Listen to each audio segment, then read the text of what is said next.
In his classic poem, The Road Not Taken, Robert Frost writes of the choices we make in life. Two roads diverged in a yellow wood, and knowing I could not travel both, and be one traveler, long I stood. Ah, yes, the moment of decision. When we know that we must choose one path or another, our lives are filled with such moments. I want to try a little exercise with you. You may have seen it before as part of a time with children, or if you ever went to camp, you may have participated in this sort of exercise. It's an exercise about choices. Usually I would have you move from one side of the room to the other along with each choice, yet given the fixed nature of our pews, and since you all look so comfortable, we'll just go ahead and raise our hands. So with each category, I will offer two choices, and you will raise your hands along with your preferred choice. So we'll give it a try.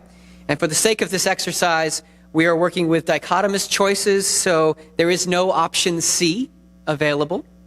This is not Burger King. You cannot have it your way. Here we go. First choice.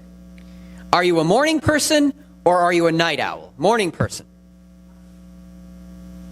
Okay, night owl. Okay. Second choice. Resort vacation or cruise. Okay, ready? Resort vacation, cruise. Okay, all right. Third choice. Star Wars or Star Trek. All right, Star Wars. Star Trek. More Star Wars. It's not really fair given that Last Jedi is on our mind. I know. Fourth choice. Perhaps a little more seasonal. Opening presents on Christmas Eve. Opening presents on Christmas morning. Christmas Eve. Yeah. Christmas morning. Yep. There you go. Fifth and final choice. Star or angel on top of the Christmas tree. Please do not let this sway you. Star. Angel. Okay. Yeah, my wife was a star person and I was an angel person and I lost. This is just a sampling of choices we might face in our everyday lives. As you well know, we are confronted with moments of decision all the time. Such moments can be more tangible choices. Which class do I take? What kind of car do I buy? Do I sleep a little bit longer in the morning? Do I get up and work out? Coke or Pepsi? Nuts or no nuts in your chocolate chip cookies? And each such choice has significance. By the way, the last one was a trick question. It is always no nuts in chocolate chip cookies. Wow. I just offended the walnut growers of America. Yet there are other choices that we make that reflect who we are at our core or who we aspire to be. In our passage this morning, a scene with which we are all very familiar, I imagine, Mary is visited by the angel Gabriel. In this moment, as she is informed of God's plan for her, Mary faces one of these existential choices. Before her, two roads diverge. Given my place in our culture, I can't even start to identify with what she must have been experiencing when she heard the news from the angel. She, an unmarried young woman living in a strict patriarchal society, was pregnant, and it was not the child of her betrothed. In an instant, she must have imagined a life far different from what she had hoped. In the telling of Jesus' birth, contained in the Gospel of Matthew, we get a sense of what the society would have held for her, a different lead up to the birth. As we learn that Joseph, being told by an angel what was happening, had planned to dismiss her quietly, it says. Had this occurred, it would have meant a life outside of her culture, a life filled with struggle and emptiness.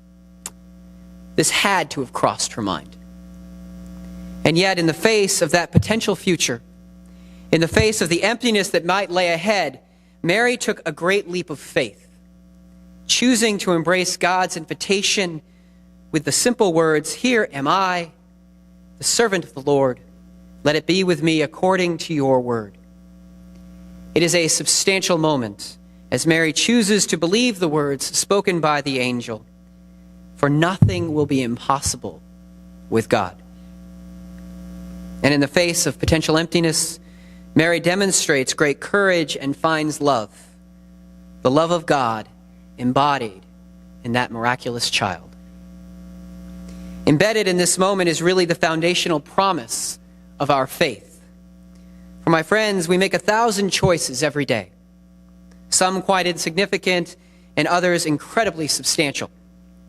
We even make choices that help shape our relationship with God, and yet this promise we have from God is that no matter what the choices we make, no matter the paths we choose, the love of God is always ours. Simply put, God always chooses us. As we sit here together on the morning of Christmas Eve, we cast our gaze upon our Advent wreath. Each of the candles we have lit over the past 4 weeks symbolizes a substantial promise of God. The candle we lit this morning may be the most foundational of the 4, the candle of love. The power of this promise resounds throughout the Bible, from the acts of creation itself to God's deliverance of the people out of slavery to the fulfillment of the promise of the land and the constant second chances offered to people who strayed from the path. Each act born of God's constant love for the people, a love they had regardless of the choices they made. In the Christian scriptures, that love is made even more tangible in the child Jesus, who the writer of John's gospel reminds us is an expression of God's boundless love, for God so loved the world. These stories that we share as people of faith remind us of the common belief held by people of faith for thousands of years, people who have faced difficult times, people who have experienced great loss, people who have stumbled. It is the promise that in the face of the emptiness, you will find love. God's love for us embodied in the child Jesus is in fact the reason for the season, but more than that, it is for Christians an annual reminder that it is God's love that serves as a foundation for our lives, for our very existence. In the past few weeks, we've spoken about hope, but we recognize that the hope we have is for God's love to be experienced by all people, and that is a love embodying acceptance and justice for all people. We've spoken about peace, but we recognize that true peace is only possible if the manner in which we interact with others is guided by love, love that finds its origin in God's love. We've spoken about joy, but we recognize that the joy we experience in life is a response to God's gift of unconditional love, expressed in our hearts and in our relationships with God's people. It is God's love that serves as the very ground of our being, whether we realize it or not. We simply need to recognize it and embrace it. It is, of course, not always the easiest choice to make, to embrace God's love for us. We may not feel worthy, or we may not feel like it is necessary for our lives. We can choose to ignore it, even reject it.